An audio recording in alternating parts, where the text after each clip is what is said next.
I'm going to move now to former Secretary of State under former President Trump, Mike Pompeo now, and Fox News contributor as well. Great to see you today. Let's start in Pennsylvania and your top line thoughts on really what's happening there. And again, so many people, 44 million across the country, have already voted early.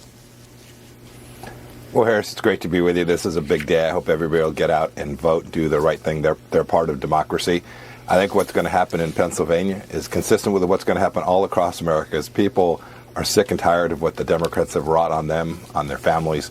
Their rent's too high, their gasoline's too expensive, they can't find baby formula, the southern border's wide open, they feel less safe. And so I think in Pennsylvania, folks are going to go out and vote for things that will make life better for them and their families. And that would be voting for Dr. Oz and Republicans up and down the ticket, from district attorneys' races to school boards.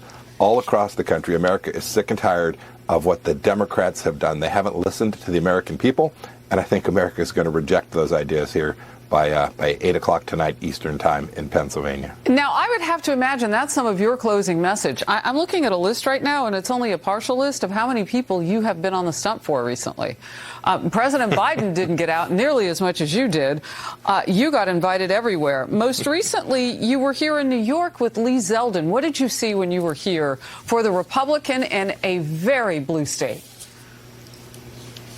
Lee's going to be the next governor of New York. It makes me smile, Harris. Not because Lee's a friend and a patriot, and I love him, but because it's really good for the people of New York. They're going to have a Republican governor who cares about them, who'll protect them, keep them safe. It's going to be a great day. Lee has run a really good campaign because he has spoken to the things that matter for the people in New York. And I hear the Democrats talk about messaging. Oh, they didn't get our message. Yeah. I'm pretty convinced the voters are going to send a message to the Democrats today, which is stop this nonsense. Stop telling parents they can't take care of their kids in schools.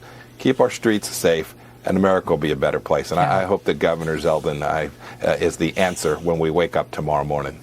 Well, I bet he gets excited hearing you say Governor Zeldin. We, of course, will cover it as it happens.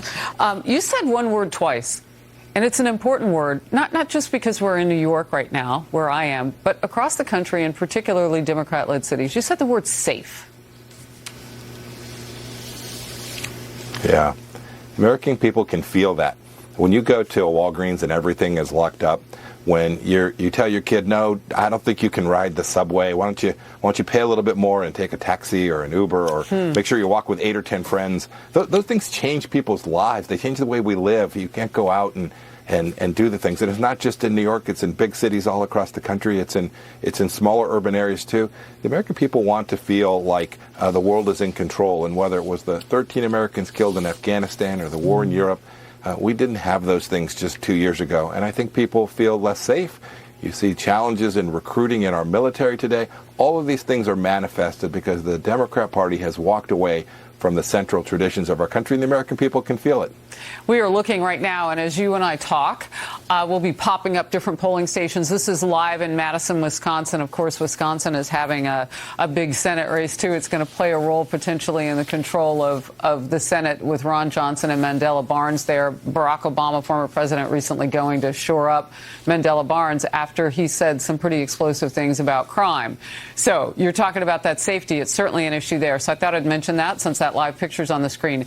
You know, I mentioned that you had your own closing argument. You weren't on the ballot, but you went to see so many different candidates and stand next to those Republicans. President Biden and Democrats are pushing their own closing argument right down to the wire. Here's a taste of theirs. Democracy's on the ballot. Political violence and intimidation are on the rise all across America. And you remember January 6th, we faced an inflection point, one of those moments that comes around every 3 or 4 generations. We know in our bones that our democracy is at risk, and we know that this is your moment to defend it, preserve it, protect it, choose it.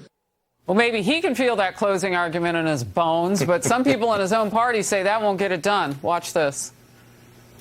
I think there was this kind of fool's gold, this idea that the threat to democracy is so severe in the wake of this insurrection, in the wake of these election deniers possibly grabbing control of the government, that was something that you had to talk about. But you also had to talk about the economy. I think the tragedy here is that the Democrats have something to say on the economy. We didn't focus enough firepower on that issue, and I think it's going to potentially cost us. Well, but that's part of what the problem was. They actually don't have something to say on the economy. What do you say? No, Harris, that's exactly right.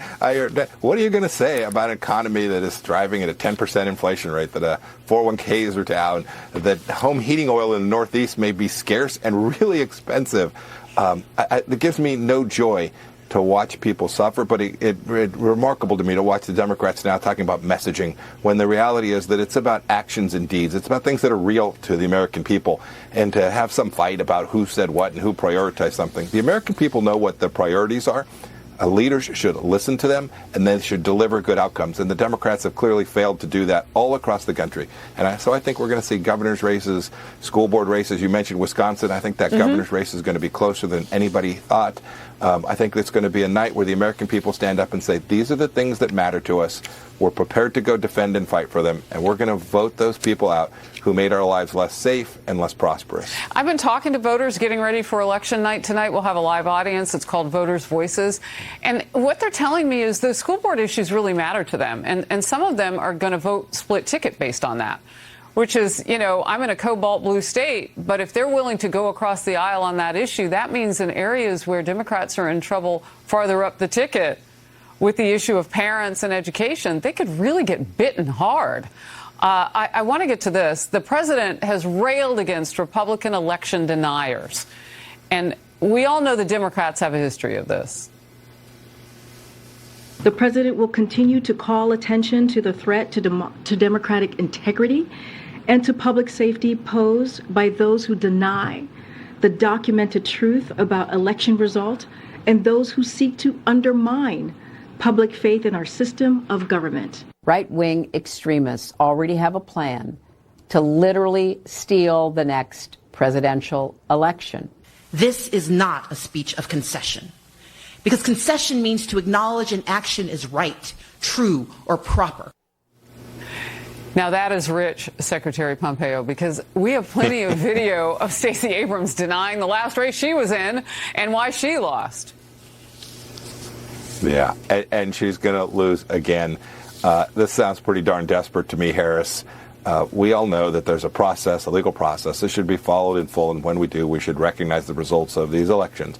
But for the Democrats to accuse Republicans of being election deniers, it sounds to me like grasping at straws when you can see that the American people are rejecting the central ideas that animate how their lives are, what's it like for their kids and their kids at school. Your point about school boards is so right. I did dozens and dozens and dozens of events all across the country over the last 12, 14 months.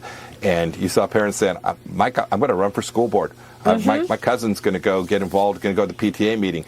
These are just families trying to make sure their kids aren't taught garbage in the schools, and that civics recognizes the greatness of America. And I think the American people are rejecting this panicked desperation you're hearing from folks like Stacey Abrams. And then to hear former Secretary Clinton accuse the Republicans of being election deniers is, that takes a lot of chutzpah. Faulkner.